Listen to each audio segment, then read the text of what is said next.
people who cannot afford to pay their bills watching migrants arrive who are now being held up in hotels at the taxpayers' expense for indefinite periods of time. We're sending billions of dollars to Ukraine. Nobody voted for it. Nobody wants it. And everybody's struggling to pay their bills. Energy prices are through the roof. Inflation is through the roof. Now they no longer feel safe on their streets. They don't want to put their daughters outside to play. The police won't protect them. The police won't turn up for most crimes unless it's something you say bad on Facebook. And when they look for a political solution, they're ignored. What kind of powder keg are we building here through incompetent leadership in the UK? This is nothing but a leadership failure. There's not a country in the world where leadership could fail this spectacularly Andrew, different result. All right.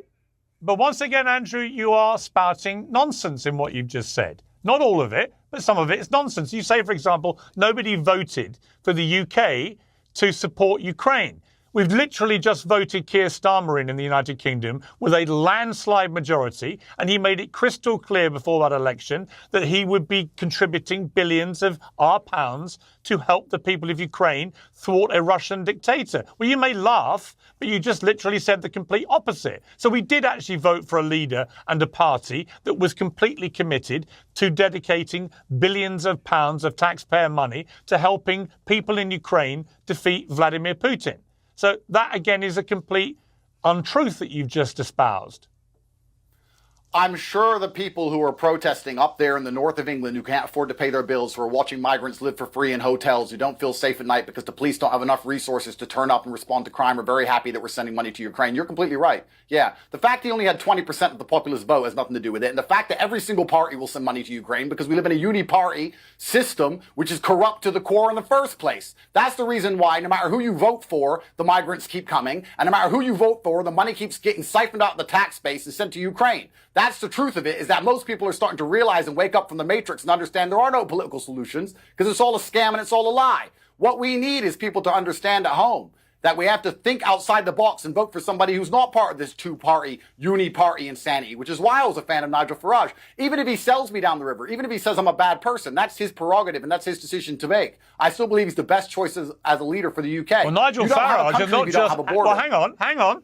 Nigel Farage has literally just chucked you under a monumental bus. He's gone on LBC radio and he said the reason that he himself was promoting complete nonsense about the person who committed these heinous crimes was because of people like you. Andrew Tate, he names you. He says that you were responsible for spinning disinformation which he was dumb enough to believe. Well, I never said he was a Muslim. I never said he was a Syrian. I never said he was on the MI6 watch list. The only thing I could have got incorrect is that he was an undocumented migrant. And if Nigel Farage has done that, that's his decision. He'll have to live with his conscience. I'm not here to tell him how to think. I'm also man enough to be understanding that not everybody has to like me all of the time for me to agree with some of the things they say.